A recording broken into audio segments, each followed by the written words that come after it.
ভিভালডি, classical ওয়াল Symphony, এগুলো যখন শুনি, আবার যখন হেমন্ত বাবুর গান শুনি, মান্নাবাবুর গান শুনি, শ্রদ্ধা সলিল চৌধুরীর গান শুনি, বা রফি সাহেব শুনি, ভাইস ডিবর্মনের কম্পোজিশন শুনি, মিউজিকের অ্যাকচুয়ালি কোনো ল্যাঙ্গুয়েজ নেই।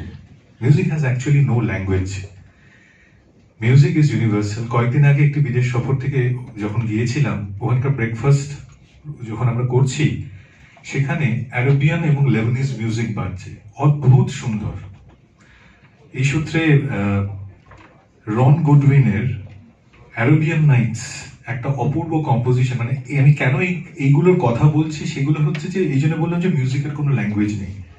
বা স্প্যানিশ মিউজিক বা ল্যাটিন আমেরিকান মিউজিক, মানে সব রকমের, বা ওয়েস্ট ইন্ডিজ থেকে যে মিউজিকটা আমরা পাই, মিউজিকের অদ্ভুত একটা হিলিং পাওয়ার আছে।